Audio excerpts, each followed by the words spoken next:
বাহ, কি সুন্দর সকাল! কি সুন্দর আলো! সূর্যের আলোর মতো এত চমৎকার ঔষধ খুব কমই হয়। কিছুক্ষণ সূর্যের আলো গায়ে মাখা যাক। এই ছোট ছোট পাতাগুলোতে ঔষধি গুণ থাকতে পারে। এগুলো তুলে নেই তো, দেখি তো এগুলো কোনো কাজে লাগানো যায় কি না।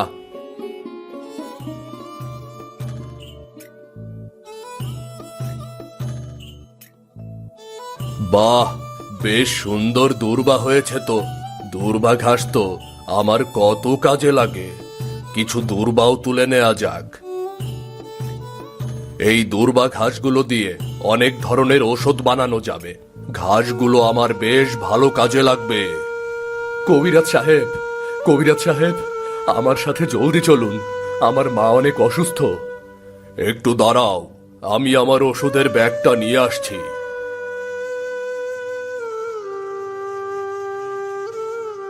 মাকে কেমন দেখলেন কবিরাজ সাহেব? যা ভেবেছিলাম তাই। অসুখটা আবার বেড়েছে। কি করব তাহলে কবিরাজ সাহেব? যে ওষুধটা দিতাম সেই ওষুধটা আবার দিচ্ছি, কিন্তু এ ওষুধে বেশি দিন চলবে না। এটা শুধুমাত্র সাময়িক আরামের জন্য। উনার জন্য ভালো একটা ওষুধ প্রয়োজন, এটা তো আমি আগেই বলেছিলাম। কিন্তু সে ওষুধের দাম তো অনেক কবিরাজ সাহেব। জীবনের মূল্যের চাইতেও নিশ্চয়ই ওষুধের মূল্য বেশি নয়। তবে দেখো তোমরা কি করবে করো, আমি যাই তাহলে। আপাতত আগের ওষুধটাই দিচ্ছি। করিম, আমার বাড়িতে গিয়ে ওষুধটা নিয়ে এসো। এই কি যন্ত্রণা হলো? দুদিন পর পর ওষুধ নিয়ে আসো বলি, টাকা কি গাছে ধরে? বেশি টাকা দিয়ে দামি ওষুধটা কিনে দিলে তো আর কোনো ওষুধের প্রয়োজনই হবে না। কি সুন্দর কথা! বেশি টাকা দিয়ে দামি ওষুধটা কিনে নাও। খাটের মরা এক বুড়ি, তার জন্য আবার এত টাকা পয়সা খরচ? আহা, এভাবে বলছো কেন? মানুষ অসুস্থ হলে ওষুধ তো লাগবেই। ওষুধ খেয়ে কাজ হলে তো হতোই। সুস্থ হয়ে সারাদিন তো শুধু ঘরেই বসে থাকবে, এছাড়া আর কি কাজ করবে? আমার কাছে অবশ্য দামি ওষুধটা কেনার জন্য এত টাকাও নেই। দোকানের বেচা কেনার অবস্থাও ভালো না। তবে আর বলছি কি, তোমার গুণধর ভাইটা কি কোনো টাকা দেবে? কিছু থেকে কিছু হলে তো লাফিয়ে কবিরাজ আনতে যায়। চিকিৎসার টাকা কোথা থেকে আসবে সে খেয়াল কি আছে? তাহলে কি আর করা, পুরাতন ওষুধটা দিয়েই কাজ চালাতে হবে। নতুন পুরাতন কোনো ওষুধই কেনা হবে না। তোমার ভাইকে বলে দিও তুমি আর কোনো ওষুধ কেনার টাকা দিতে পারবে না। তা কি করে হয়? মা অসুস্থ, আর আমাকে তো দায়িত্ব নিতেই হবে। এতদিন অনেক দায়িত্ব নিয়েছো, এই ঘাটের মরা বুড়ি আর কখনো সুস্থ হবে না। আর সুস্থ হই বা কি লাভ? উনি সংসারের আর কি কাজে আসবে? হ্যাঁ, তাহলে আমি এখন কি করব? খবরদার, তুমি একটা টাকাও খরচ করবে না। তাহলে মায়ের চিকিৎসা কি করে হবে? সেটা তোমার দেখার বিষয় না। তুমি তো এতদিন দেখেছো, এবার তোমার গুণধর ভাইটাকে একটু দেখতে বলো। রাস্তার আশেপাশে যেতে যেতে অনেক ধরনের ঔষধি গাছই পাওয়া যায়। নির্মল বাতাসে হাঁটাহাঁটিও হয়। এদিক দিয়ে আবার গাছও খোঁজা হয়। রাস্তায় হাঁটাহাঁটির উপকারিতা অনেক। এটা তো করিমের সবজি ক্ষেত। আহারে, সবজিগুলোর কি অবস্থা! করিমকে তো বেশ যত্ন করতেই দেখা যায়, কিন্তু ফলনের একই হাল। আরে, এটা কি? বাহ, কচু শাকটার কি অদ্ভুত লাল রং! আমি এমনটা এর আগে কখনো দেখিনি। না, মনে হচ্ছে তো কচু শাকটা বিষাক্ত না। দেখি এটার একটা পাতা ছিঁড়ে নেই, পরীক্ষা করে দেখব এর কোনো ঔষধি গুণ আছে কিনা।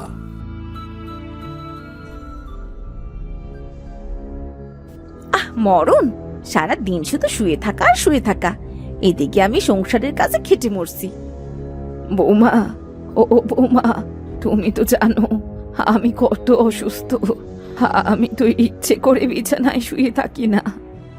হ্যাঁ, এমন আরাম করতে সবারই ভালো লাগে।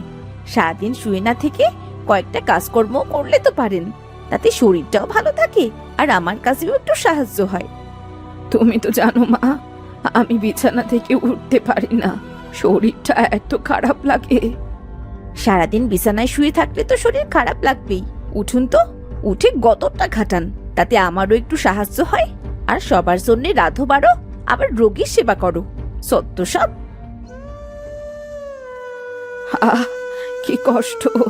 হে সৃষ্টিকর্তা, তুমি আমার ভাগ্যে কি রেখেছ কে জানে। তবে যেভাবেই হোক আমাকে এই কষ্ট থেকে মুক্তি দাও সৃষ্টিকর্তা। আমি আমি যে আর সইতে পারছি না, আর পারছি না। হায় হায় রে, আমার বাসনগুলো সব নষ্ট করে দিল। এই ঘাটের মরা বুড়িটাকে একটা কাজ দিয়েও কোনো শান্তি নেই, সেই কাজটাও সে পণ্ড করবেই। মা, মা, তোমার কি হয়েছে মা? আর কি হবে, সত্য সব ঠং।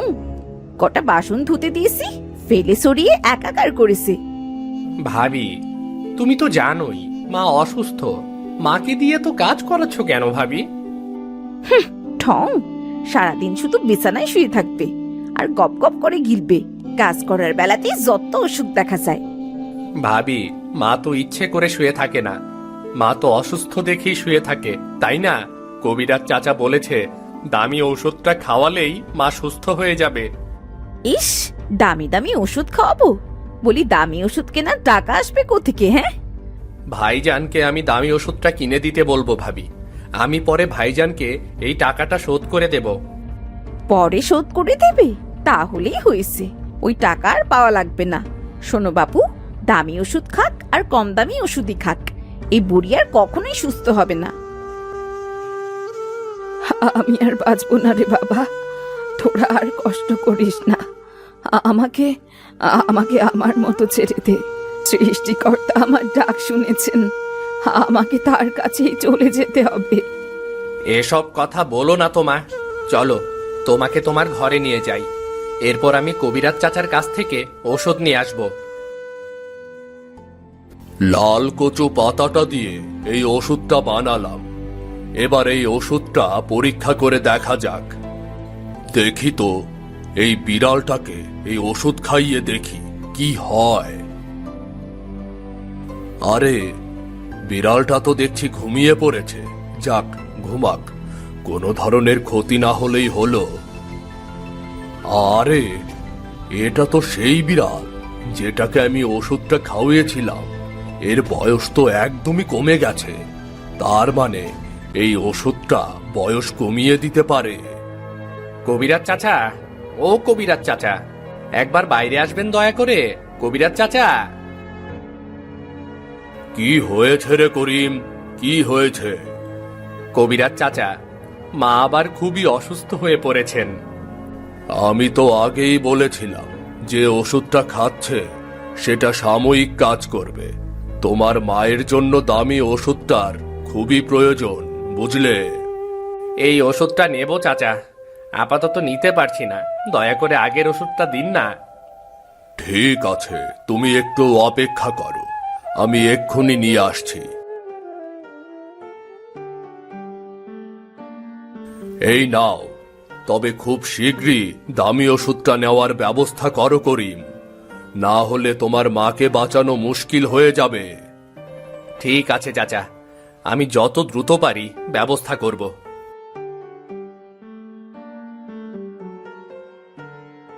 মা, মা, ওষুধ এনেছি, ওষুধটা খাও মা। আমার আমার এমন কেন লাগছে? আমার কেমন যেন লাগছে রে বাবা। আমি মা, মা, ও মা, কি হলো তোমার? মা? করিম, বাড়ি আছো? করিম, কি ব্যাপার করিম, তোমার মা কেমন আছে এখন? চাচা, আপনি এসেছেন খুব ভালো হয়েছে, আমি আপনার কাছেই যাব ভাবছিলাম। তোমার মা সুস্থ আছে তো করিম?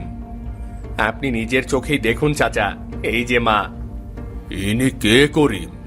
তোমার মা কোথায়? চাচা, আপনি চিনতে পারছেন না তাই না? আমরাও পারছিলাম না, ইনি আমার মা চাচা। কি বলছো করিম? এ তো অসম্ভব, অসম্ভব। করিম ঠিকই বলেছে কবিরাজ ভাই। আমি আলেয়া, কাল আপনার সেই ওষুধটা খেয়ে আমার বয়স কমে গেছে। আমি বৃদ্ধা ছিলাম, আর এখন একজন তরুণী। ভাবি, আপনি কি শরীরে কোনো অসুবিধা বোধ করছেন নাকি? বলুন তো আমাকে। অসুবিধা? মোটেই না। আমি এখন 20 বছর বয়সী তরুণীর মতো। আমি এক নিমেষে সমস্ত কাজ করে ফেলতে পারি। যাই, ঘরের কাজগুলো শেষ করে ফেলি। কবিরাজ ভাই, আপনাকে অনেক ধন্যবাদ। কি অদ্ভুত ব্যাপার! তাহলে সেই লাল কচু শাকটা বয়স কমিয়ে দিতে পারে? আমি তাহলে করিমকে ভুল করে কালকে ওই ওষুধটাই দিয়ে দিয়েছি। লাল কচু শাক?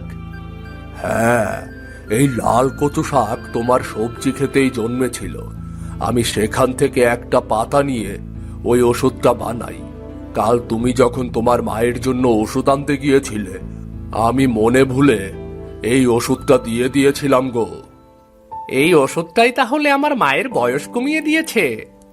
হ্যাঁ, আমার তো তাই মনে হয়। দুটো শিশিই লাল রঙের ছিল, আমি তো বুঝতে পারিনি। চাচা, তাহলে তো সেই লাল কচু শাক দিয়ে অনেক ধরনের ওষুধ বানানো যায়। হ্যাঁ, তা যেতে পারে, তবে সেটার ঔষধি গুণ ভালো মতো পরীক্ষা করা দরকার। চাচা চলুন, আমাকে সেই লাল কচু গাছটা দেখিয়ে দেবেন, চলুন। হ্যাঁ হ্যাঁ, চলো চলো। আচ্ছা, লাল কচু শাক। লাল কচু শাক খেয়ে বুড়িটার বয়স কমে গেছে। তাহলে আমিও সেই লাল কচু শাক খাবো, আর আমার বয়স আরো কমে যাবে। আমি অনেক সুন্দরও হয়ে যাব। দেখেছো এখানে কত কচু শাক জমেছে? আমার মনে হয় তোমার সবজি ক্ষেতের মাটি এই কচু শাক জন্মানোর জন্য খুবই উত্তম। আমারও তাই মনে হচ্ছে চাচা।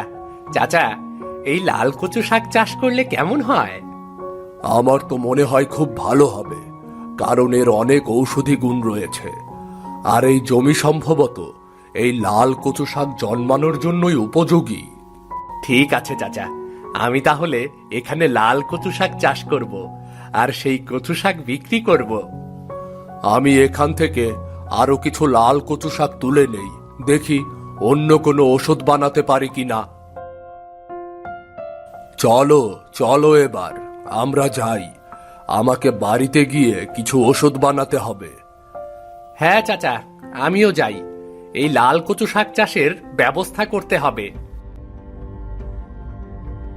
আচ্ছা, এই তাহলে সেই লাল কচু শাক, যেটার গুণে বুড়িটা এমন যুবতী হয়েছে। আমি কবিরাজ চাচার বাড়িতে গিয়ে সেই ওষুধ চুরি করব, আর সমস্ত লাল কচু শাক তুলে ফেলবো। তা না হলে কবিরাজ চাচা বারবার সেই ওষুধ বানিয়ে বিক্রি করবে, আর সবাই ওষুধ খেয়ে আমার মতো দেখতে সুন্দর হয়ে যাবে। এ আমি কখনোই হতে দেব না। যাক, ওষুধটা বানানো শেষ হলো। এক কাজ করি, ওষুধটা বিড়ালকে আরেকবার খাইয়ে দেখি তো কি হয়। তার মানে যুবক কেউ যদি এই ওষুধটা খায় তাহলে বয়স্ক হয়ে যাবে। এ তো তাহলে অনেক মূল্যবান ওষুধ। ওষুধ নিয়ে কাজ করতে করতে অনেক বেলা হয়ে গেল। যাই, আমি কটা খেয়ে নেই। আচ্ছা, এই তাহলে সেই ওষুধ। এই ওষুধ খেয়ে আমি আরো সুন্দর হয়ে যাব। আমি তো এমনিতেই সুন্দরী, আমার বয়স আরো কমে যাবে, আরো সুন্দর হয়ে যাব আমি। আমার এমন কেন লাগছে? আমার খুব খারাপ লাগছে। আমি যে ওষুধটা বানালাম সেটা তো খুঁজেই পাচ্ছি না, কোথায় গেল কে জানে। যাই, আরো কিছু লাল কচু শাক তুলে ওষুধটা বানিয়ে ফেলি। করিম, করিম, বাড়ি আছো নাকি? কবিরাজ চাচা, আপনি এসেছেন? আমরা তো আপনার কাছেই যাচ্ছিলাম। আমাদের বাঁচান কবিরাজ চাচা, বাঁচান। কি হয়েছে? আসুন, ভেতরে আসুন কবিরাজ চাচা, নিজের চোখেই দেখবেন। এ কি করে হলো? কবিরাজ চাচা, আপনার ঘর থেকে আমি লাল শাকের ওষুধটা চুরি করেছিলাম, আর সেটা খেয়ে আমার এই অবস্থা। আমি ভেবেছিলাম সেটা খেয়ে আমি আরো সুন্দর হয়ে যাব, কিন্তু এরকম কেন হলো চাচা? চাচা, আমাদের এই অবস্থা থেকে মুক্তি দিন চাচা। চাচা, আমি বৃদ্ধ হয়ে থাকতে চাই না। আমি বুঝতে পেরেছি মার যে কত কষ্ট হতো। আমি শুধু মায়ের সাথে খারাপ ব্যবহার করেছি চাচা। আমায় আবার আগের মতো করে দিন। ঠিক আছে, কিন্তু এজন্য তো আমাকে সেই ওষুধটা বানাতে হবে। আমার ধারণা আলেয়া ভাবি যদি সেই ওষুধটা খায় তাহলে তিনি আবার আগের মতো বৃদ্ধা হয়ে যাবেন, আর যদি রানু খায় তাহলে রানু আবার আগের মতো যুবতী হয়ে যাবে। কিন্তু কিন্তু কি চাচা? করিম, তোমার সবজি খেতে গিয়েছিলাম, সেখানে কোনো লাল কচু শাক নেই। এ আপনি কি বলছেন চাচা? এখন তাহলে কি হবে? সব আমার দোষ।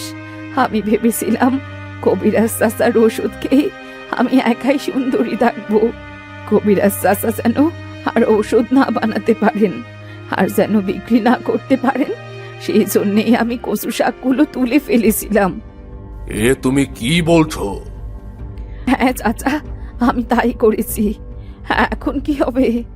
দেখেছো, হিংসার ফল কখনোই ভালো হয় না। তোমার হিংসার কারণে তোমার নিজেরই ক্ষতি হলো। এখন আমরা কি করব চাচা? কি আর করা, এখন আবার সেই লাল কচু শাক গজানোর জন্য অপেক্ষা করতে হবে।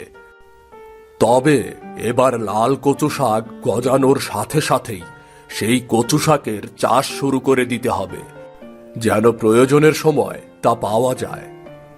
হ্যাঁ চাচা, আমি অবশ্যই সেই লাল কচু শাকের চাষ শুরু করব। কিন্তু চাচা, সে তো অনেক দিনের ব্যাপার। মায়ের এই যুবতী চেহারার কারণে বাড়িতে ঘটকদের ভিড় বেড়েই যাচ্ছে। সবাই মার জন্য সম্বন্ধ নিয়ে আসছে। হ্যাঁ চাচা, কেউ আমাদের কথা বিশ্বাসই করতে চাচ্ছে না। কেউ বিশ্বাসই করতে চাচ্ছে না ইনি আমাদের মা যুবতী হয়ে গেছেন। আমি করব রানুর সেবা। মা, আপনি আপনি সেবা করবেন? হ্যাঁ, যতদিন না সেই লাল কচু শাকের গাছ গজায় ততদিন পর্যন্ত আমি বৌমার সেবা করব। আর কেউ বুঝুক না বুঝুক, আমি তো বুঝি বৃদ্ধ মানুষের কত কষ্ট। আমি আপনার সাথে কত খারাপ ব্যবহার করেছি মা, আর আপনি আপনি আমার সেবা করতে চাইছেন। মা, আপনি আমায় ক্ষমা করে দিন। আরে না না, কি করছো তুমি? তুমি তো আমার মেয়ের মতো, আর মা তো মেয়ের জন্যই করবে। কবে সেই লাল কচু শাক গজাবে? কবে তা দিয়ে ঔষধ তৈরি হবে? কবে আমি তা দিয়ে চাষ করব? হে সৃষ্টিকর্তা, আমাকে সাহায্য করো। সবকিছু আবার স্বাভাবিক করে দাও সৃষ্টিকর্তা। আরে আরে, এই তো সেই লাল কচু শাক। এই তো, কবিরাজ চাচাকে এক্ষুনি খবর দেই, এক্ষুনি খবর দেই। এই যে ওষুধ তৈরি, এবার আপনারা দুজনেই ওষুধটা খেয়ে নিন। কি গো করিম, তোমার কচু শাকগুলো তো বেশ সুন্দর হয়েছে। আরে কবিরাজ চাচা যে। করিম, আমি তোমাকেই খুঁজছিলাম। আমার কিছু লাল কচু শাক দরকার। হ্যাঁ চাচা, অবশ্যই আপনার যত লাল কচু শাক প্রয়োজন হবে আপনি তুলে নিয়ে যান না। বেশ বেশ, আমি পরে এসে তুলে নিয়ে যাব, আর তখন দামও দিয়ে দেব। এখন তাহলে আসি, আমাকে এক জায়গায় রোগী দেখতে যেতে হবে। আচ্ছা চাচা, ঠিক আছে। সময় করে বাড়িতে আসবেন কিন্তু চাচা। হ্যাঁ হ্যাঁ হ্যাঁ, অবশ্যই আসবো, অবশ্যই। দুপুরের খাবার সময় হয়ে এলো, যাই, আমি বাড়িতে যাই। মা, মা খাবেন না ভাবি? মাকে আমি খাবার তৈরি করে নিজের হাতে খাইয়ে দিয়েছি, এখন ওষুধ খেয়ে ঘুমাচ্ছেন। বৃদ্ধা মানুষ উনি, তার সময়ের মতো খাওয়া ঘুম সবই জরুরি। তুমি জলদি আসো ভাই, খাবার ঠান্ডা হয়ে গেলে খেতে ভালো লাগবে না। আচ্ছা ভাবি, আমি এক্ষুনি আসছি। ও ভাই, আরেকটা কথা শোনো, তোমার ভাই তো সময় পাচ্ছে না, তোমাকে আমি টাকা দিয়ে দেব, মার জন্যে বাজার থেকে সুন্দর একটা শাড়ি নিয়ে এসো, কেমন? আচ্ছা ঠিক আছে ভাবি, আমি নিয়ে আসবো। আচ্ছা ভাই, এখন এসো, জলদি খাবার খেতে এসো। কচুর মূল্য এবছর খুব চড়া। সজল একজন গরিব চাষি। প্রতি বছর সে তার জমিতে বিভিন্ন ধরনের সবজি চাষ করে, কিন্তু কোনো বাড়ি ভালো ফসল হয় না।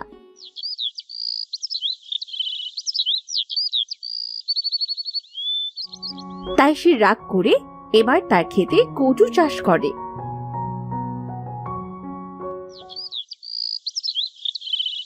হঠাৎ করে এবছর কচুর মূল্য বেশি হওয়ায় সে বেশ লাভবান হয়।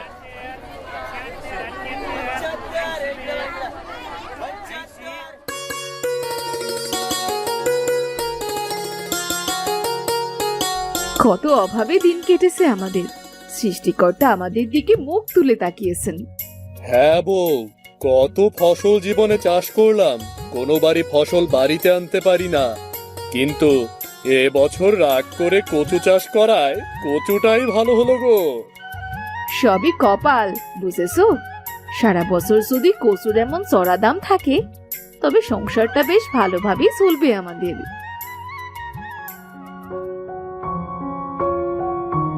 বাবা বাবা, আজ কচু বিক্রি করে কিছু চিংড়ি কিনে এনো।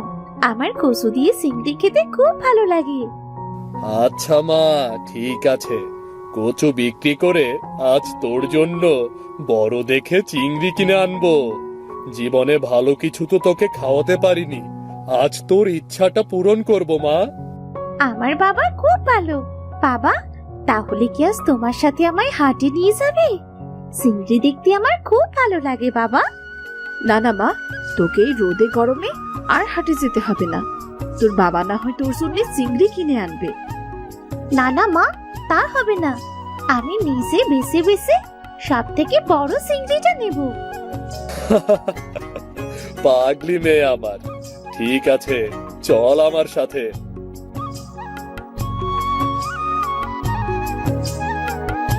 সজল কচুর ঝুড়ি মাথায় করে তার মেয়ে চন্দ্রাকে নিয়ে হাটের দিকে রওনা হলো।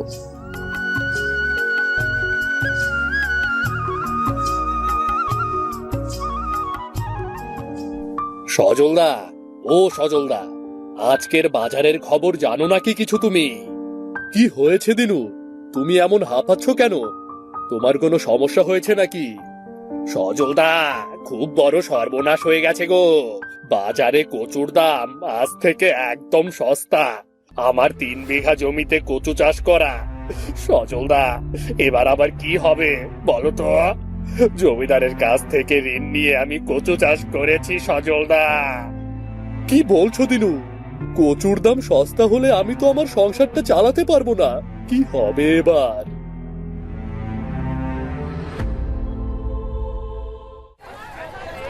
সজল সেদিন অল্প কিছু কচু বেচতে পারলো।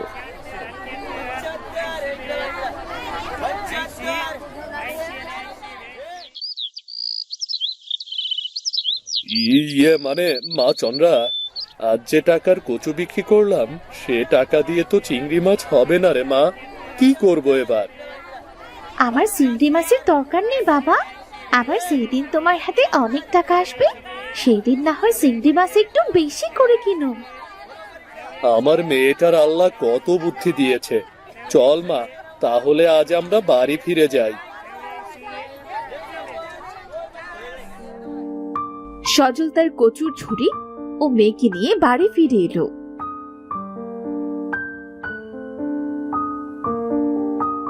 কি গো, আজ কচু ফিরিয়ে আনলে যে? কচু বিক্রি হয়নি বুঝি? না গো বউ, না, আমার এই ফাটা কপালে বুঝি আর কিচ্ছু হবে না। বাজারে কচুর দাম একদমই সস্তা। দিনেশ দা তো তোমার থেকে রোজ কচু নিয়ে হাঁটি বিক্রি করতো, তার কাছে আজকের কচুগুলো তো দিয়েও দিতে পারতে। না গো বউ, সেও আর নেবে না বলেছে। দীনেশ বাবু বলল সস্তা জিনিস নাকি হাটে কেউ নিতে চায় না। তাহলে এবার কি হবে? চন্দ্রার জন্য চিংড়ি মাছ এনেছো? না না, যেখানে সারাদিন বসে থেকে কচু বিক্রি করতে পারলাম না, সেখানে তাহলে চিংড়ি মাছ কিনবো কিভাবে? এমন পোড়া কপাল, আমি আমার মেয়েটাকেও ঠিক মতো পছন্দের জিনিসটা খাওয়াতে পারছি না। এভাবে বেশ কিছুদিন কেটে গেল। হঠাৎ করে কচুর দাম কমে যাওয়ায় একটা সময় সজলের কচু হাটে বিক্রি হওয়ায় বন্ধ হয়ে গেল। হোগো, বাড়িতে তো তরকারি শেষ। রোজ কচু ঘন্ট, কচু ঝোল, কচুর ডাল, কচুর বড়া, এই কচু ঘেঁচু আর কত খাবো বলো তো? মেয়েটা তো আমার মুখে ভাত তোলাই বন্ধ করে দিয়েছে। না মা, তুমি বাবাকে এভাবে বলো না। আমার কোনো কষ্ট হচ্ছে না মা, আমি তো কচু খেতে ভালোবাসি। মারে, তুই আমাকে ক্ষমা কর। ছোট থেকে তোকে আমি ভালো কিছুই দিতে পারলাম না রে মা। তোমার যতটুকু যা আছে তা থেকেই তো আমায় বেশি দেবার চেষ্টা করো বাবা। তুমি আমায় যতটুকু দাও আমি তাতেই খুশি। তুমি আমার সেরা বাবা। আমাকে যে এত ভালোবাসো এটাই আমার কম কিসের। পাগলি মেয়েটা আমার অনেক বড় হয়ে গেছে। বউ, ভেবেছি কাল ক্ষেত থেকে সব কচু উঠিয়ে অন্য ফসল চাষ করব। হ্যাঁ তাই করো, কিন্তু একপাশে অল্প করে নিজেদের খাবার জন্য কিছু কচু রেখে দিও। আচ্ছা আচ্ছা, ঠিক আছে। পরদিন সকালে সজল তার জমির একপাশে অল্প করে কচু রেখে সব কচু উঠিয়ে ক্ষেত ঠিক করে বাড়ি ফিরল।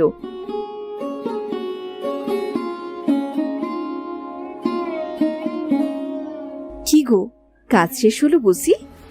হ্যাঁ, তা তো হলো। ক্ষেত থেকে সব কচু পরিষ্কার করে তবেই বাড়ি ফিরলাম। জমিদারের কাছ থেকে কিছু টাকা ঋণ নিয়ে তবেই ফসল ফলাতে হবে। তাছাড়া তো আর কোনো উপায় নেই গো। ঋণের টাকা যদি এনে শোধ করতে না পারো তখন কি হবে? জমিদার তো আমাদের ভিটে মাটি কেড়ে নেবে গো। না না বউ, এবার আমি মন দিয়ে চাষবাস করব। আমার ফসলের এবার কিচ্ছু হতে দেব না। পরদিন সকালে সজল জমিদারের কাছে গেল টাকা আনতে। আরে সজল যে, তাই সাত সকালে আমার বাড়িতে কি মনে করে? জমিদার মশাই, আপনার কাছে টাকা নিতে এসেছি ফসল ফলাবার জন্য। ফসল উঠে গেলেই বিক্রি করে আপনাকে সব টাকা দিয়ে দেব। আচ্ছা আচ্ছা, বেশ। তা কত টাকা নিবি? আমি কিন্তু আবার 5,000 টাকার কম দেই না। এত টাকা দিয়ে আমি কি করব? আহা, তোরা বুঝিস না। ফসল করবি, ঘরে বউ বাচ্চা আছে, তাদের একটু ভালো মন্দ খাওয়াবি। তবে মনে রাখিস, সঠিক সময়ে টাকা দিতে না পারলে ভিটে মাটি কিন্তু আমার হয়ে যাবে। আচ্ছা আচ্ছা, বেশ, তাই হবে। আপনি এবার টাকাটা দিন আমাকে। নে, টাকাটা ভালো করে গুনে নে। সজল জমিদারের কাছ থেকে বিদায় নিয়ে বাড়ি ফিরে এলো। নাও, টাকাগুলো ভালোভাবে রেখে দাও। কাল জমিতে চাষ দিয়ে ধানের বীজগুলো রোপণ করে দেব। এত টাকা এনেছো কেন? এত টাকা দিয়ে করবেটা কি? জমিদার বলেছে এর কম টাকা সে দেবে না, তাই নিয়ে এলাম। কাজে যা লাগে লাগাবো, কাজে না লাগলে রেখে দেব।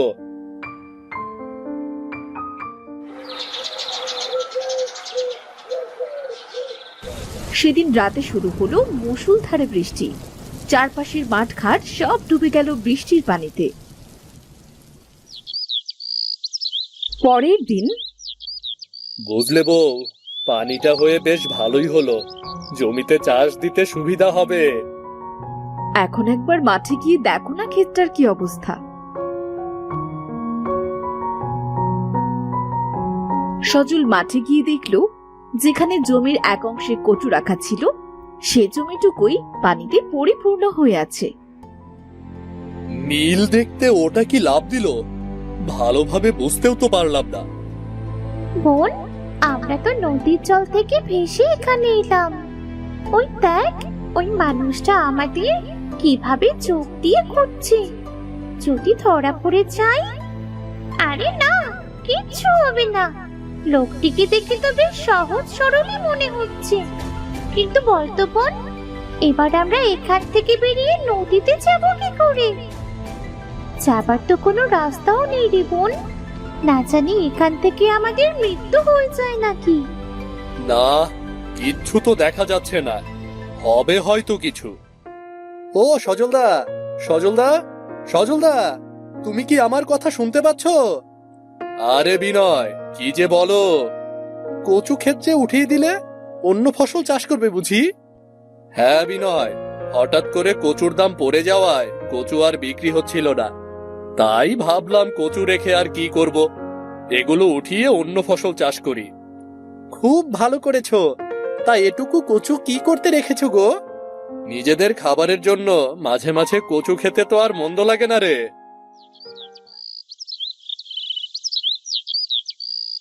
কদিন পর থেকে সজল জমিতে চাষ দিয়ে ধানের বীজ রোপণ করলো। কিছুদিনের ভেতরে ধানের গাছগুলো বেশ বড় হয়ে গেল।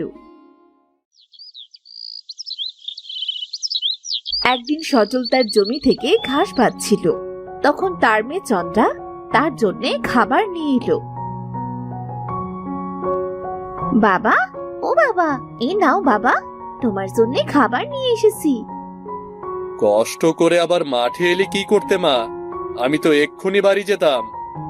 মা বলল তোর বাবাকে ভাত দিয়ে ফেরার সময় কিছু কচু নিয়ে যেতে, দুপুরে রান্না করবে সে। ও আচ্ছা, তুই এখানে দাঁড়া, আমি কচু কেটে দিচ্ছি। সজল কচু ক্ষেতের ভেতর নামতেই দুটো চিংড়ি একসাথে লাফ দিয়ে অন্য জায়গায় সরে যায়। ও মা, কত বড় চিংড়ি মাছ গো! বাবা, আমাদের কচু খেতে দেখছি নীল চিংড়ি এসেছে। কিন্তু মা, নীল চিংড়ি তো আমি কখনো দেখিনি। এত বড় চিংড়ি এখানে আসলো কিভাবে রে? ও বাবা, চিংড়ি দুটো ধরে দাও না, মাকে বলবো কচু দিয়ে রান্না করে দিতে। আচ্ছা আচ্ছা, বেশ, তুই দাঁড়া, আমি চিংড়ি দুটো ধরে দিচ্ছি।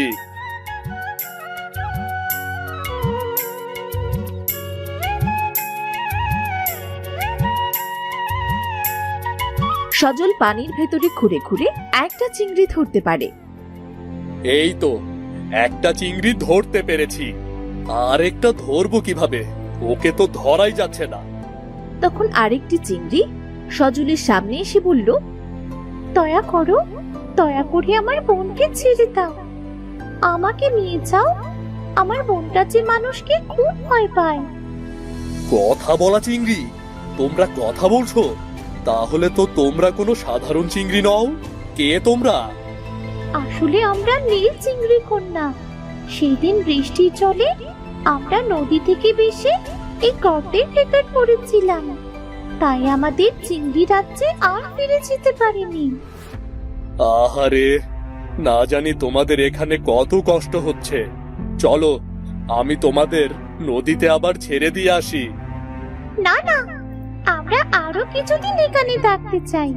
এখানে আমরা কত স্বাধীনভাবে ঘুরতে পারছি, কিন্তু নদীতে ফিরলে বাবা মা আমাদের আর একটু ঘুরতে দেবে না। বাবা, তাহলে মাছ দুটোকে এখানে ছেড়ে দাও না, ওরা যখন ওদের রাজ্যে ফিরে যাবে তখন না হয় নদীতে ছেড়ে দিয়ে এসো। তোমরা কত ভালো মানুষ, সৃষ্টিকর্তা তোমাদের মঙ্গল করুন। এভাবে আরো কিছুদিন চলে গেল। সজলের ফসল এবারও নষ্ট হলো। হায় হায় রে, আমার ফসল যে এবারও নষ্ট হয়ে গেল। এবার আমি জমিদারের টাকা কিভাবে শোধ করব? আমার যে আর কোনো পথ খোলা থাকলো না। ভিটে মাটি ছেড়ে এবার আমায় নিরুদ্দেশ হতে হবে। বোন, আমার মনে হয় মহৎ লোকটি কোনো বিপদে পড়েছে, তাই এমন হাত পা ছেড়ে খাচ্ছে। চল বোন, আমরা তাকে জিজ্ঞেস করি তার কি সমস্যা। এই যে চাষি, ও চাষি, তুমি কি আমাদের কথা শুনতে পাচ্ছ? আমরা নীল চিংড়ি গো, এদিকে একটু এসো। নীল চিংড়ি? আরে, আমি তো এই দুটো চিংড়ির কথা ভুলেই গিয়েছিলাম। ওদের কি সাহায্যের প্রয়োজন নাকি? নীল চিংড়ি, তোমরা কি বলছো? নীল চিংড়ি, তোমাদের কি এখন আমার সাহায্য প্রয়োজন? সাহায্যের কথা তো পরে ভাবা যাবে, আগে বলো তুমি এভাবে কেন কাঁদছিলে? আসলে আমি এই জমিতে যখনই ফসল রোপণ করি আবার সব ফসল নষ্ট হয়ে যায়।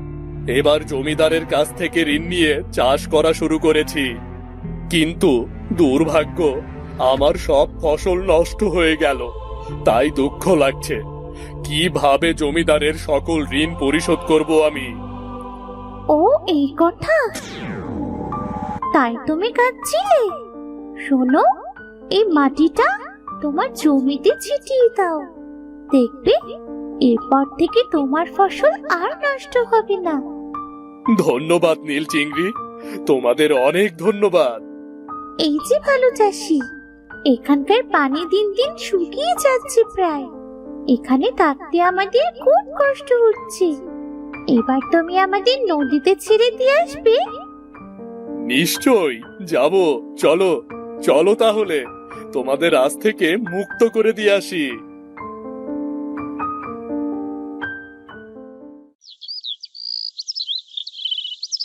সজল তখন নীল দুটি চিংড়িকে জলে ছেড়ে দিল। এই নাও ভালো চাষি, এটা তোমার সততার পুরস্কার। এই মোহর দিয়ে তুমি তোমার ঋণ শোধ করবে এবং তোমার প্রয়োজনীয় সকল জিনিসের অভাব পূরণ করবে। তোমাদের আবারও ধন্যবাদ ভালো চিংড়ি। ভালো থেকো তোমরা, কেমন?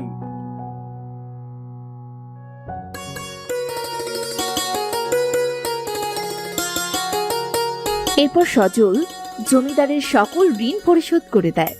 তার জমিতে এখন খুব ভালোভাবে চাষাবাদ হয়। সজল তার স্ত্রী কন্যাকে নিয়ে সুখে শান্তিতে দিন কাটাতে থাকে। কি গো, সে কখন থেকে দেখছি মাথায় হাত দিয়ে কি যেন ভেবেই চলেছো। তা এত কি ভাবছো তুমি? সে কখন খাবার দিয়ে গেছি, এখনো সেটা শুয়েও তো দেখোনি। চিন্তায় গলা দিয়ে খাবার নামছে না গিন্নি। যা করছি তাতেই লস খাচ্ছি। এভাবে চলতে থাকলে তো কিছুদিন পর না খেয়ে মরতে হবে। তোমার কথা তো আমি কিছুই বুঝতে পারছি না, কি বলতে চাইছো তুমি? নদীতে মাছ মারলে জালে মাছ ওঠে না। জমিতে ধান চাষ করলাম, ধানগুলো সব ইঁদুরে কেটে নষ্ট করে দিল। ঝাল লাগালাম, ছাগলে খেলো। কুমড়ো লাগালাম, সব কুমড়ো কে যেন চুরি করে নিল। এখন তুমিই বলো গিন্নি, এই সংসারটা আমি কেমন করে চালাবো? হ্যাঁ, তো চিন্তা করিস না রে বাবা, শরীরটা যে খারাপ করবে। আমি বলি কি, আমাদের পুকুর যে আছে সেখানেই মাছ চাষ কর। এতে যদি দুটো টাকা ঘরে আসে, তোকে তখন কষ্ট করে আর নদীতে মাছ ধরতে যেতে হবে না। মাছের পোনা কিনতে তো অনেক টাকা লাগবে মা। এত টাকা আমি কোথায় পাবো? তাছাড়া মা, ওই পুকুরটা তো অনেক নোংরা। তুমি তো জানো ওই গোয়াল ঘরের সমস্ত গোবর ওই পুকুরে যায়। ঠাকুমা, ওখানে মাছ চাষ করা যাবে না। গোবরের ভেতর কি মাছ চাষ করা যায়? বিধাতাকে তবে আমাদের মুখের দিকে চাইবেন না? মেয়েটাকেও দুবেলা দুমুঠো খেতেও দিতে পারি না। পুকুরে গোবর যাই কি হয়েছে তাতে? একবার চেষ্টা করে দেখ না বাবা, কোনো কাজ হয় কি না। আমি শুনেছি মাছেরা নাকি গোবরও খায়। ঠাকুমা ঠিকই বলছে বাবা, তুমি আমাদের পুকুরে মাছ ছেড়ে দেখোই না। আচ্ছা মা, আমার তো মাছের পোনা কেনার মতো টাকা নেই।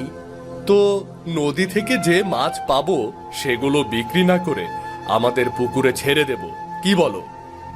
বুদ্ধিটা খারাপ নয়। আচ্ছা, তোমার তো নদীতে যাবার সময় হয়ে গিয়েছে, এখন তাড়াতাড়ি খেয়ে নাও দেখি। বুড়ি সূর্য সোনালি রূপার কথা মতো ভাত খাওয়া শেষ করে।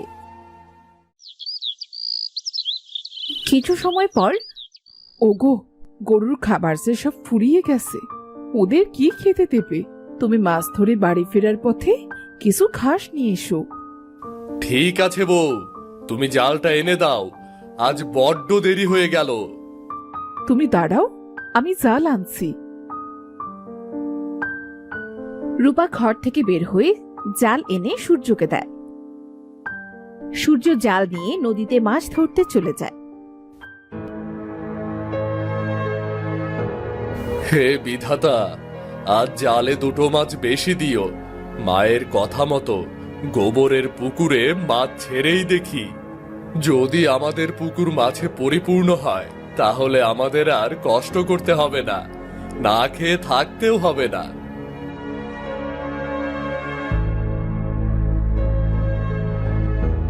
এই বোর্ডে সূর্য জাল ফেলে, কিন্তু কোনো মাছ পায় না। 3 বার জাল ফেলার পর জালে মাছ বাঁধে। ও কত সময় পর জালে একবার মাছ বাঁধলো। মাছগুলো তাড়াতাড়ি হাড়ির ভেতরে জিয়ে রাখি, না হলে মাছগুলো যে মারা যাবে। হাড়িতে মাছ জিয়ে রেখে সে আবার মাছ ধরে। না, আর একটা মাছও উঠলো না জালে। কি আর করা যায়, কিছু ঘাস কেটে আনি মাঠ থেকে। সূর্য মাঠে যেয়ে ঘাস কাটে, এরপর ঘাস আর হাড়ি নিয়ে বাড়ি ফিরে আসে।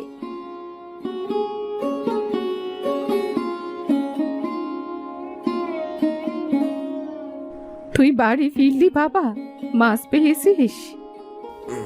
বেশি মাছ পাইনি মা, অল্প কিছু মাছ পেয়েছি। বলছি মা, গোবরের ভিতরে কি মাছগুলো ছেড়ে দেওয়া ঠিক হবে? ছেড়ে দেখ না বাবা, যদি কপালটা খুলে যায়। আচ্ছা মা, আমি তাহলে পুকুরে গেলাম।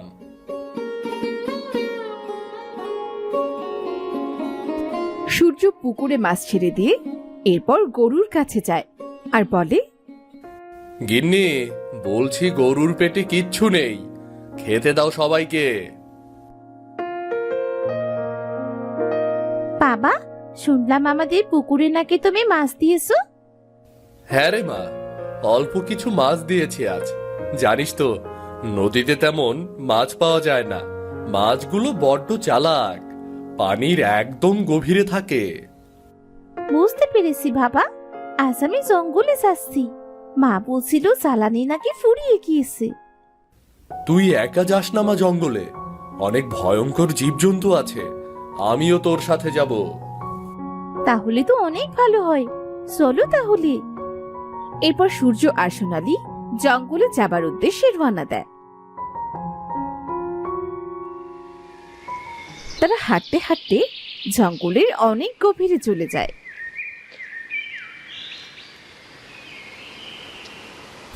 মা সোনালি, ওই গাছটা দেখ, শুকনো পাতা কেটে বাড়ি নিয়ে যাই, চল। অনেক দিনের জ্বালানি বেরিয়ে যাবে রে। তুমি ঠিকই বলেছো বাবা।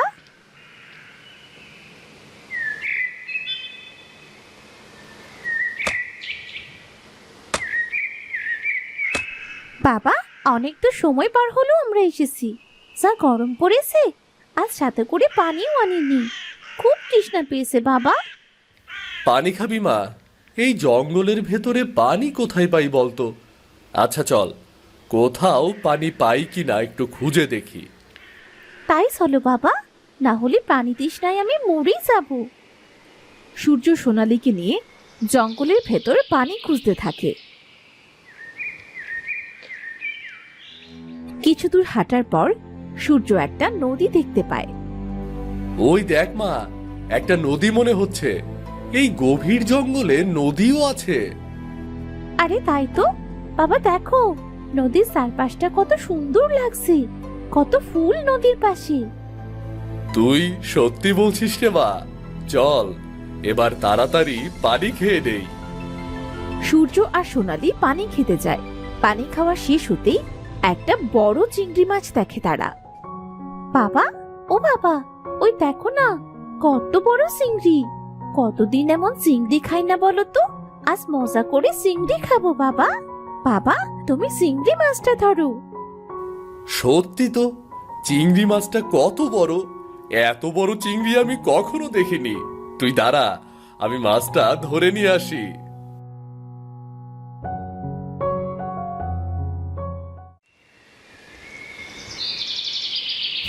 বাবা, যে কাঠগুলো কাটা হয়েছে তাই দিয়ে অনেক দিন রান্না করা যাবে। চলো তো এবার বাড়ি ফিরে যাই। ঠিক আছে মা, চল। তুই চিংড়িটা ধর, আমাকে কাঠ নিতে হবে তো। দাও, মাকে বলবো চিংড়িটা কষিয়ে রাখতে।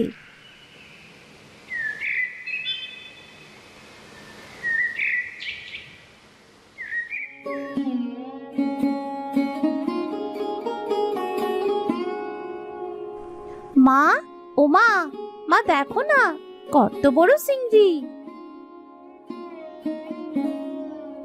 ওমা, এত বড় চিংড়ি হয় নাকি? তা কোথায় পেলি এত বড় চিংড়ি মাছ? জঙ্গলে কাঠ কাটতে কাটতে অনেক পানি তৃষ্ণা পেয়েছিল। পানি খুঁজতে খুঁজতে একটা নদী দেখতে পাই জঙ্গলের ভেতরে। সেই নদীতেই পেয়েছি চিংড়িটা। এটাও কি পুকুরে দিয়ে দেবে নাকি?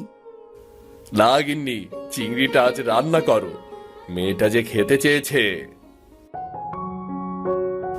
বেশ বড় বড় চিংড়ি, খেতেও অনেক স্বাদের হবে। বৌমা, বটিটা এনে মাছটা তাড়াতাড়ি কাটো দেখি। ঠিক আছে মা। রূপা একটি বটি এনে চিংড়ি দিয়ে মাছটা কাটতে যায়। ঠিক তখনই চিংড়িটি কথা বলে ওঠে। দয়া করে কেটো না, কেটো না আমায়। আমার যে পানি ছাড়া থাকতে খুব কষ্ট হচ্ছে। আমায় একটু পানিতে রাখার ব্যবস্থা করো। ভূত! বাবা, মাছে কথা বলছে দেখো। তোমরা ভয় পাচ্ছ কেন? আমি কথা বলতে পারি। আমার নিঃশ্বাস যে বন্ধ হয়ে যাচ্ছে। আমায় পানিতে রাখো না। বিশ্বাস করো, আমি ভূত নই। তুমি ভয় পেও না, আমরা তোমায় পানিতেই রাখছি। বাবা, চিংড়িটাকে আমাদের পুকুরে রেখে দে। কথা বলা মাছ কি আমাদের এই গোবরওয়ালা পুকুরে থাকবে? রেখেই দেখি না। ঠিক আছে মা, তাড়াতাড়ি চলো। দেখো মাছটা কেমন কষ্ট পাচ্ছে।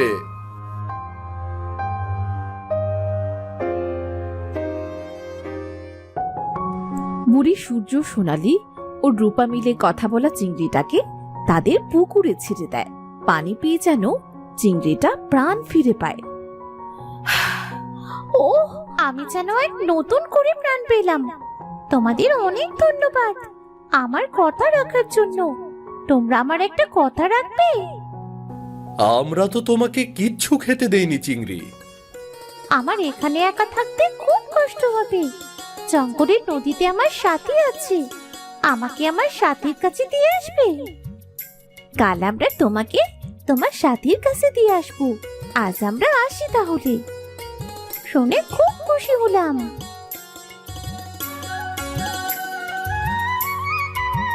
আমার তো খুব ক্ষুধা পেয়েছে। কি খাবো আমি? ওটা কি আসছে পুকুরে? খাবার নাকি? কে দেখি তো একবার। বাহ, এই খাবারটা তো খুব সুন্দর খেতে। এত সুন্দর খাবার আমি আগে কখনো খাইনি। খুব ভালো লাগছে এটা খেতে। চিংড়ি আরো গোবর খায়।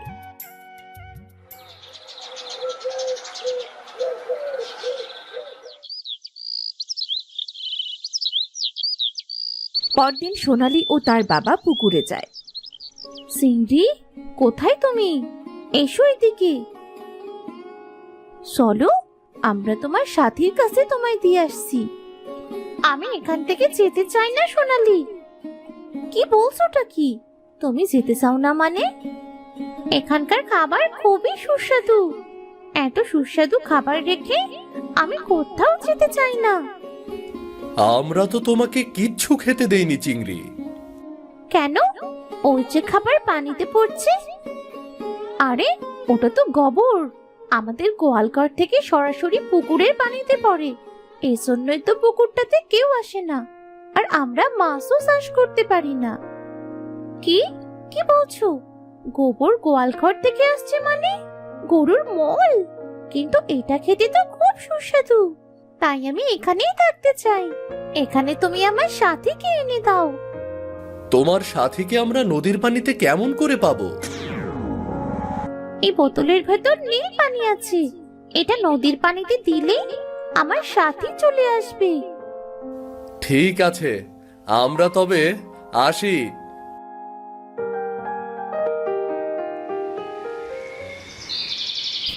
চিংড়ির দেওয়া নীল পানির বোতল নিয়ে সূর্য আর সোনালি জঙ্গলে সেই নদীর কাছে আসে।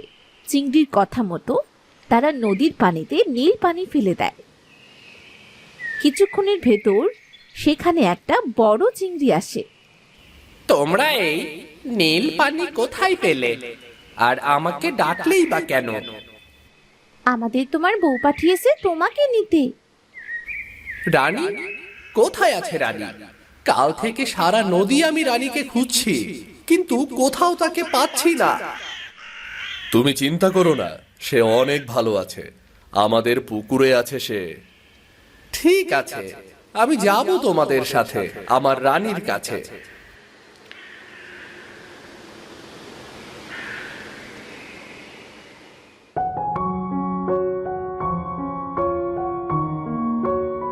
তোমাদের অনেক ধন্যবাদ, তোমরা সত্যি খুব ভালো। ধন্যবাদ দিতে হবে না, আমরা তবে আসি এখন। চলো বাবা। হ্যাঁ রে মা, চল তবে। তোমাকে কাল থেকে কত খুঁজেছি। এরা আমায় ধরে এনেছিল। এখানে পুকুরে যে গোবর পড়ছে, এগুলো খেতে খুব সুস্বাদু। এর জন্য তোমাকে এখানে নিয়ে আসতে বলছিলাম। এরা অনেক ভালো, এদের উপহার দেওয়া উচিত। ঠিক বলেছো তুমি।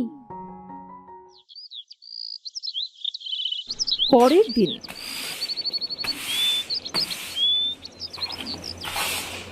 যাই, পুকুর পাড়ে কিছু শাক দেখেছিলাম, আজ বরং শাকগুলো তুলে রান্না করি। এই বলে রূপা পুকুর পাড়ে যায়। পুকুর পাড়ে গিয়ে তারা তো অবাক হয়ে যায়, কারণ পুকুরে ছিল পুকুর ভর্তি চিংড়ি। ওমা, এ আমি কি দেখছি? পুকুরে এত চিংড়ি খেলছে। ওগো, কে কোথায় আসো? তাড়াতাড়ি এসো, দেখো কি আজব কাণ্ড।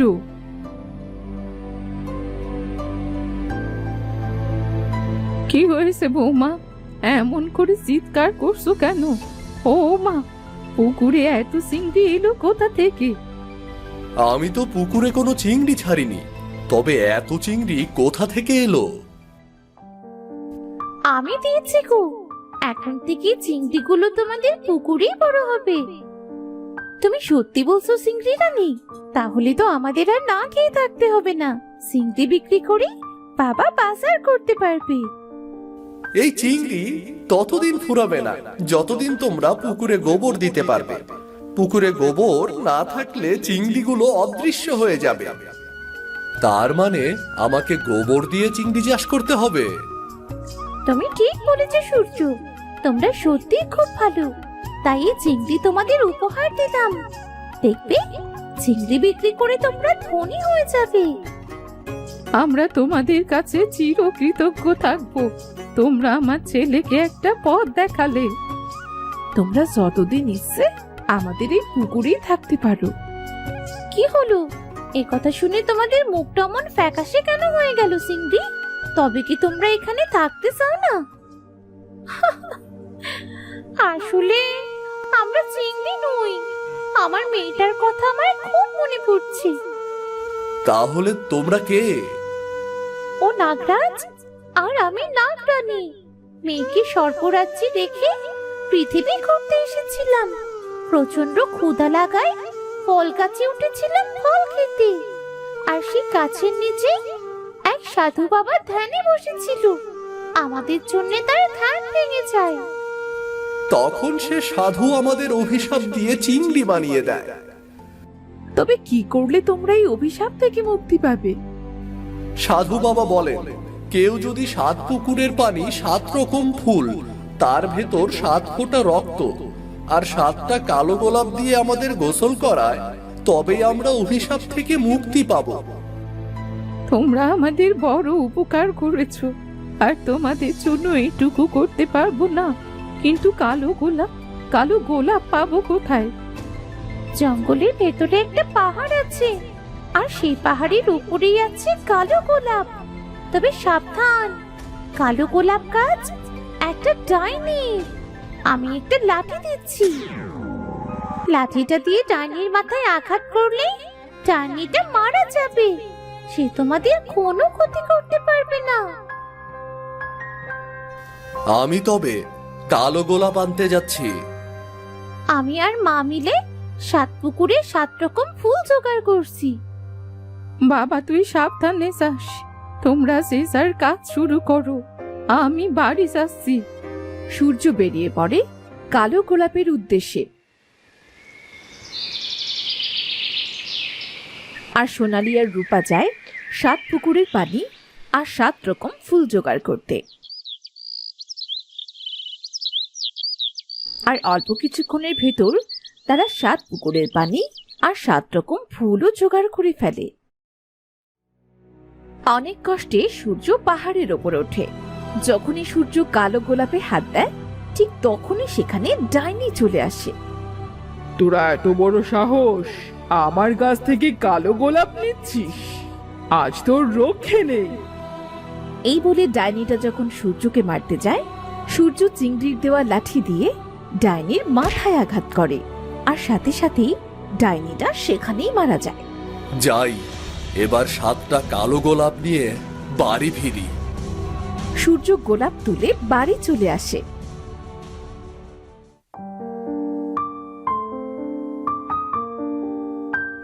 তুমি এসেছো, আমাদের সবকিছু গোছানো শেষ, শুধু রক্ত দিলেই হয়ে যায়। রক্তটা না হয় আমিই দিচ্ছি। না, আমি দেব। আমি রক্ত দিচ্ছি মা। 7 ফোঁটা রক্ত দে, তারপর চিংড়িদের ডাকছি। চিংড়ি, চিংড়ি, কোথায় তোমরা? বলো, কি বলতে চাও? তোমার কথা মতো আমরা সব জোগাড় করেছি। 7টা কালো গোলাপ, 7 রকম ফুল, 7 ফোঁটা রক্ত আর 7 পুকুরের পানি একসাথে করে একটা পাত্রে রেখেছি। আমরা ওপরে আসছি, তোমরা আমাদের গোসল করিয়ে দাও। এই বলে চিংড়ি দুটো পুকুর থেকে উপরে উঠে আসে। সূর্য তাদের গোসল করিয়ে দেয়, আর সাথে সাথেই চিংড়ি দুটো নাগরাজ আর নাগরানীতে পরিণত হয়। তোমাদের কাছে আমরা চিরকৃতজ্ঞ হয়ে রইলাম। তোমাদের ধন্যবাদ দিয়ে ছোট করব না। নাগরাজ ঠিকই বলেছে, তবে যাই হোক, ও কথাই রইল। তোমরা তোমাদের পুকুরে গোবর দিয়ে চিংড়ি চাষ করো। যতদিন পুকুরে গোবর দিতে পারবে, ততদিন তোমার পুকুরে চিংড়ি থাকবে। গোবর না দিলে চিংড়িগুলো অদৃশ্য হয়ে যাবে। ঠিক আছে নাগরানী। কখনো বিপদ হলে আমাদের স্মরণ করো, আমরা সাথে সাথেই তোমাদের সাথে দেখা করব। আপনারা চলে যাচ্ছেন নাগরানী? হ্যাঁ সোনামা, এখন আমাদের ফিরতে হবে। না জানি মেয়েটা আমার কেমন আছে। আমরা তবে আসি এখন। নাগরাজ নাগরানী সাপরূপ নিয়ে সবার কাছ থেকে বিদায় নিয়ে নাগরাজ্যে চলে যায়। দীপু ও মধু দুজনে গুটি খেলা খেলছিল। ওরা প্রায়ই একসাথে খেলা করে। প্রতিদিনের মতো সেদিনও তারা একসাথে খেলা করছিল। একটু পরে দীপুর মা দীপুকে খেতে ডাক দিল।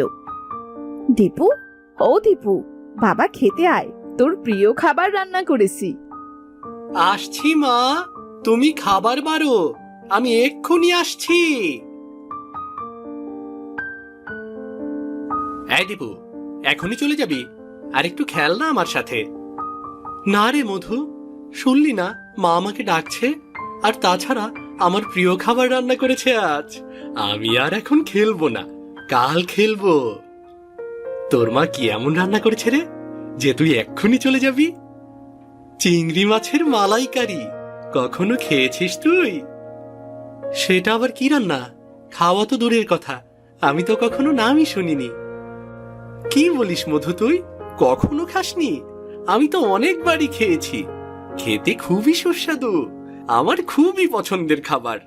মা তো আমার জন্য প্রায়ই রান্না করে। ও তাই বুঝি? ঠিক আছে, আমি তাহলে গেলাম রে। দীপু তার মায়ের ডাকে চলে গেল এবং মধু মন খারাপ করে বাড়ি ফিরে এলো। মা, ও মা, কোথায় তুমি? বাইরে এসো, আমার খিদে পেয়েছে, আমাকে খেতে দাও। কি হয়েছে? এত জোরে জোরে চিৎকার করছিস কেন শুনি? বললাম না আমার খিদে পেয়েছে, আমাকে খেতে দাও। তুমি কি শুনতে পারছো না? ও খিদে পেয়েছে, হাত মুখ ধুয়ে বস, আমি তোকে খাবার দিচ্ছি। ঠিক আছে, আমি হাত মুখ ধুয়ে আসি, তুমি খাবার নিয়ে এসো।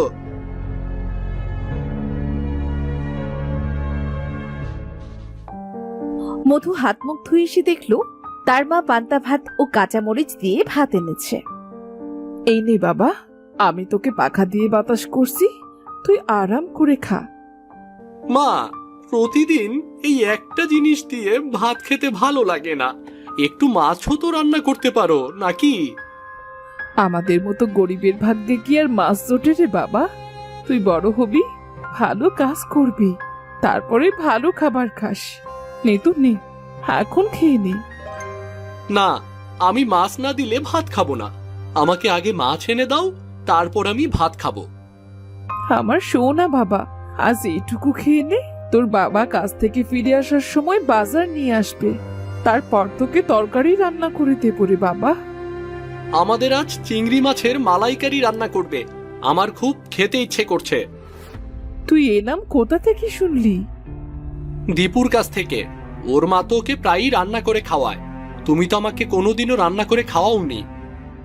দীপুরা বড়লোক মানুষ, ওদের টাকার অভাব নেই, ওদের যখন যেটা ইচ্ছে করে ওরা তখনই সেটা খেতে পারে, কিন্তু আমরা তো কি মা, বলো আমরা কি?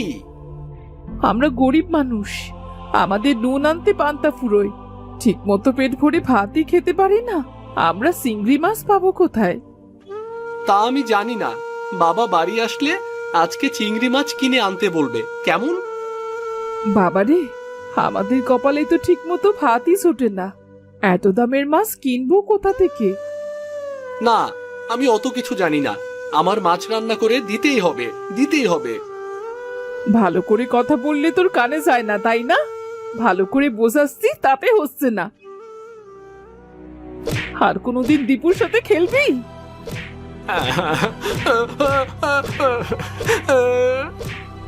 এরপর মিতা একটা লাঠি দিয়ে মধুকে মারতে শুরু করলো। এমন সময় মধুর বাবা জগা বাড়ি ফিরে এলো। আরে গিন্নি, আরে আরে কি করছো? ছেলেটাকে এমন করে মারছো কেন? কি করেছে ও? কি হয়েছে তা তোমার ছেলেকেই জিজ্ঞেস করো, আমি কথা বললে তো আমার একটা কথাও কানে তোলে না। কি রে মধু, কি করেছিস? কি এমন কথা শুনছিস না, বল তো আমাকে। বাবা, আমি চিংড়ি মাছ খেতে চেয়েছি, তাই মা আমাকে মেরেছে। আহা গিন্নি, ও তো ছোট মানুষ, ওর তো কোনো দোষ নেই, সব দোষ আবার। তোমাদের দুবেলা দুমুঠো ঠিক মতো খেতেও দিতে পারি না আমি। তোমার আবার কিসের দোষ? সব দোষ আমাদের ভাগ্যের, আমাদের ভাগ্যে যা লেখা থাকবে তাই তো হবে। মধু, বাবা আমার, মন খারাপ করিস না, আমি একটু ভালো কাজ পাই, তারপর তোকে চিংড়ি মাছ কিনে এনে খাওয়াবো, বুঝলি? সত্যি বলছো বাবা? সত্যি তুমি আমাকে চিংড়ি মাছ কিনে খাওয়াবে? হ্যাঁ রে বাবা, সত্যি বলছি। যা, এবার খাবারটা খেয়ে নে দেখি। ঠিক আছে বাবা, আমি আর কোনোদিনও কারো কিছু দেখে জেদ করব না।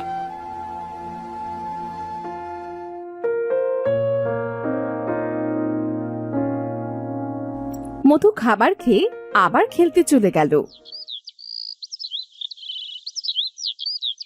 মধু ও মতি নামের একটি ছেলে একসাথে খেলা করছিল। এমন সময় মতি মধুকে বলল, আয় মধু, চল, এইবার বৃষ্টি হইলে আমার সাথে চিংড়ি মাছ কুড়াইতে যাবি, কেমন? কি চিংড়ি মাছ? চিংড়ি মাছ আবার কোথায় পাবো? ওই তো সামনে একটা নদী আছে না, বর্ষা হইলে ওই নদীর সব মাছ ওপরে উঠে আসে। সত্যি বলছিস? আমার না খুব চিংড়ি খেতে ইচ্ছে করছিল, কিন্তু বাবার কাছে টাকা নেই, এই জন্য আর কিনতে পারিনি। আচ্ছা, তুই কখনো গিয়েছিস মাছ কুড়াতে সেখানে? হ, বাবার লগে অনেক গেছি, আমি আর বাবা অনেক চিংড়ি মাছ কুড়াইয়া পাইছিলাম। তাহলে এবার বৃষ্টি হলে আমাকে নিয়ে যাস, তোদের সাথে আমিও চিংড়ি মাছ কুড়াতে যাব। আচ্ছা ঠিক আছে, এমনিতেই 2-1 দিনের ভেতরে বৃষ্টি শুরু হইব, তখন তুই আর আমি যাবো, কেমন? চিংড়ি কুড়ানোর কথা শুনে তো আমার এক্ষুনি খুব আনন্দ হচ্ছে। তাইলে চিংড়ি কুড়ানো হয়ে গেলে তো তুই আনন্দের জন্য কুড়াইতেই পারবি না। এমনিতেও মাছ ধরতে অনেক আনন্দ লাগে রে, বুঝবি বুঝবি। তা ঠিক। মতি, আজ তো প্রায় সন্ধ্যা হয়ে এলো, চল বাড়িতে ফেরা যাক। তারা দুজন যে যার বাড়িতে ফিরে এলো।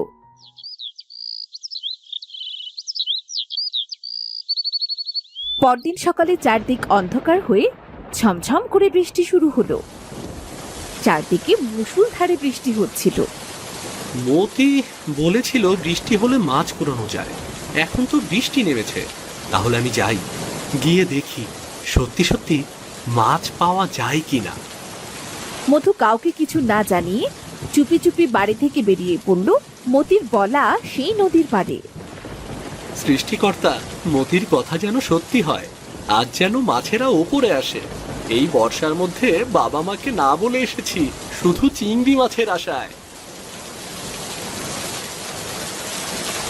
ও মা, মতি তো সত্যি কথা বলেছিল, এ তো আজব ঘটনা। এখানে তো শুধু মাছ আর মাছ। যাই, বর্ষা থেমে যাওয়ার আগে মাছগুলো কুড়ানো শুরু করি। এরপর মধু খুশি মনে বর্ষার মধ্যে চিংড়ি কুড়াতে শুরু করলো। সে অনেকগুলো চিংড়ি কুড়ালো। অনেকগুলো চিংড়ি কুড়িয়েছি, আজ বাড়ি যাই, বাবা মা এত চিংড়ি একসাথে দেখলে কি যে খুশি হবে।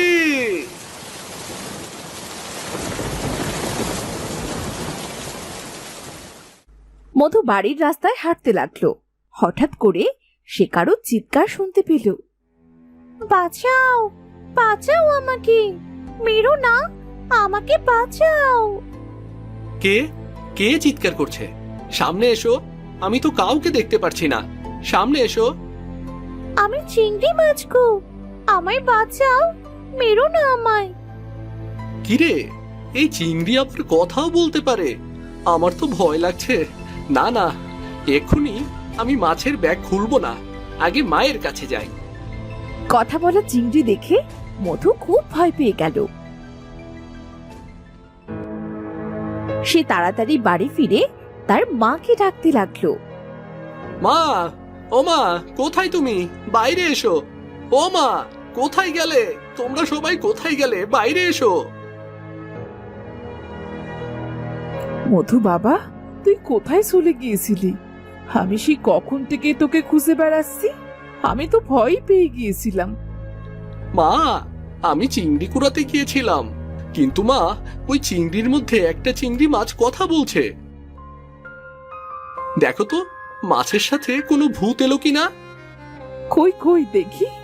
ওমা, তুই চিংড়ি মাছ কোথায় পেয়েছিস? তুই কি পাগল হয়ে গেছিস নাকি রে? মাছ কি কখনো কথা বলতে পারে নাকি? হ্যাঁ মা, মা, সত্যি বলছি, আমি আমার নিজের কানে শুনেছি। আচ্ছা আচ্ছা, ঠিক আছে, তুই গোসল সেরে নে, আমি মাছগুলো কেটে ধুয়ে রান্না বসাই গে। আচ্ছা ঠিক আছে, তাড়াতাড়ি রান্না শুরু করবে, কিন্তু চিংড়ি দেখে খিদেটাও তো দ্বিগুণ লেগেছে, তাই না? তুই তাড়াতাড়ি যা, না হলে কিন্তু তোর ঠান্ডা লেগে যাবে। মধু ঘরে চলে গেল। বাঁচাও, আমায় বাঁচাও, দয়া করে মেরো না আমায়, পানি ছাড়া যে থাকতে আমার খুব কষ্ট হচ্ছে, আমায় পানিতে ছেড়ে দাও। মা গো মা, এ আমি কি দেখছি? আমি তো আমার চোখকে বিশ্বাসই করাতে পারছি না। মাছ আবার কথাও বলতে পারে? আমাকে বাঁচাও, মেরো না, মেরো না আমায়, অল্প সময়ের মধ্যে আমি পানিতে না গেলে আমি যে মারা যাব।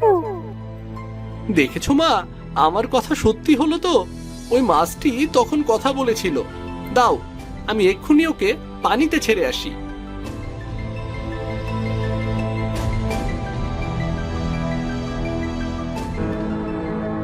এই নাও মা, এই পানির মধ্যে আগে চিংড়িটা ছেড়ে দাও।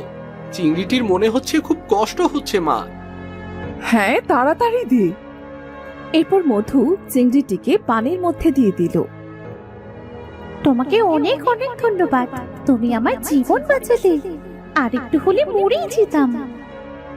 এখানে তো কত চিংড়ি মাছ আছে, কই কেউ তো কথা বলছে না। তাহলে তুমি কিভাবে কথা বলছো? আমি তো জাদুর চিংড়ি, এই জন্যই কথা বলতে পারি। তোমরা আমার অনেক বড় উপকার করেছো। আমি তোমাদের উপর খুব খুশি হয়েছি। তা তুমি কোথায় থাকো? আমি তোমাকে সেখানে রেখে আসব। তুমি যে নদীর পাড়ে চিংড়ি কুড়োতে গিয়েছিলে, আমি ওই নদীতেই থাকি। বৃষ্টির সময় আমরা চিংড়িরা খেলা করতে করতে উপরে উঠে আসি, কিন্তু আজ পানিতে নামার আগে তুমি আমাকে নিয়ে চলে এসেছো। আহারে, সত্যি চিংড়ি, আমি বুঝতে পারিনি গো। এই জন্য আমি খুব দুঃখিত। আমি যদি জানতাম তোমার পানি ছাড়া থাকতে কষ্ট হবে, তাহলে তোমাকে কখনো নিয়ে আসতাম না। থাক থাক, এবার হয়েছে। এমনিতেও তুমি খুব ভালো। শোনো মধু, আজ থেকে আমরা দুজন ভালো বন্ধু। বন্ধু? সত্যি নাকি? হ্যাঁ গো হ্যাঁ, সত্যি। শোনো মধু, আমি জানি তোমার চিংড়ি খেতে খুব পছন্দ। তুমি প্রতিদিন সকালে নদীর পাড়ে যাবে, আমি তোমাকে এক ঝুড়ি করে চিংড়ি দেব। তার থেকে তোমরা কিছু খাবে আর বাকিটুকু বাজারে বিক্রি করবে। দেখবে তোমাদের সকল অভাব দূর হয়ে যাবে। তোমার কথা শুনে আমার চোখে জল এসে গেল। তুমি সত্যি কত ভালো। এই অভাবের ভেতরে সৃষ্টিকর্তা যেন আমাদের কাছে তোমাকে নিজের হাতে পাঠিয়েছে। এবার তাহলে চলো বন্ধু, আমাকে নদীতে ছেড়ে দিয়ে এসো। নদীর পানির বাইরে বেশি সময় থাকলে আমি যে বাঁচবো না। ঠিক আছে বন্ধু। মা, আমি বন্ধুকে ছেড়ে দিয়ে আসি। তুমি ওই মাছগুলো দিয়ে চিংড়ি মাছের মালাইকারি রান্না করো। আমি যাব আর আসবো।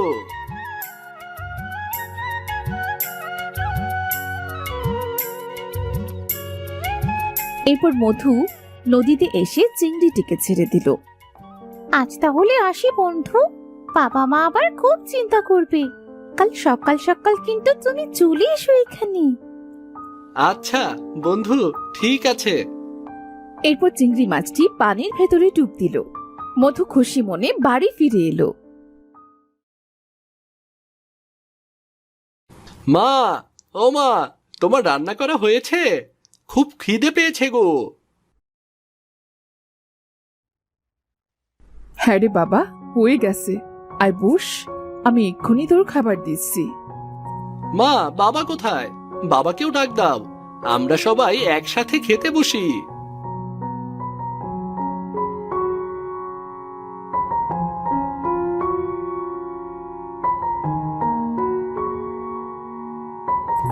আহ মা, কি যে মজার রান্না! আহ, বেশ চমৎকার হয়েছে খাবারটা, তাই না বাবা? হ্যাঁ রে বাবা, আজ তোর জন্য অনেক দিন পর তৃপ্তি করে খেলাম রে। আহ বাবা, কাল থেকে তোমার আর কাজে যেতে হবে না। আমি তোমাকে বন্ধুর কাছ থেকে চিংড়ি এনে দেব, আর ওগুলো তুমি বাজারে বিক্রি করবে। হ্যাঁ বাবা, অনেক দিন পরে একটু নিশ্চিন্তে ঘুমাতে পারবো রে।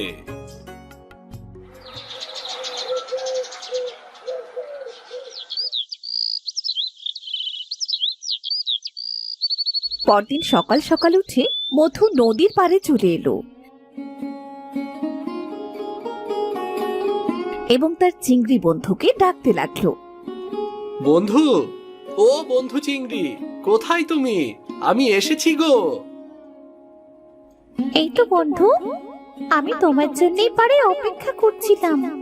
কাল তোমার কাছ থেকে ফেরার পর তোমার কথা খুব মনে পড়ছিল বন্ধু। আমারও বন্ধু, কাল সারা রাত তোমার কথা মনে পড়েছে। তুমি যদি সাধারণ পানিতে থাকতে পারতে, তবে তোমাকে আমার কাছেই রেখে দিতাম। হ্যাঁ গো হ্যাঁ, তাহলে তো খুব ভালো হতো। দুজন মিলে সব সময় গল্প করতে পারতাম। তোমার মাথায় হঠাৎ কিসের আলো জ্বলছে বন্ধু? আমার মা ডাকছে খুব। আজ আর গল্প করতে পারবো না, এবার আমার যেতে হবে বন্ধু। যাও বন্ধু, আজ তুমি বাড়ি ফিরে যাও। কাল অনেক সময় গল্প করবো। ধন্যবাদ বন্ধু, তাহলে আজ আসি।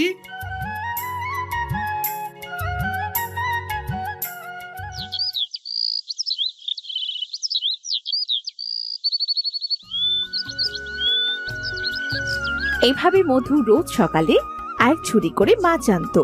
সে ও তার বাবা রোজ চিংড়ি মাছগুলো বাজারে বিক্রি করত। আস্তে আস্তে মধুদের সব কষ্ট দূর হয়ে গেল এবং তারা সুখে শান্তিতে দিন কাটাতে লাগলো।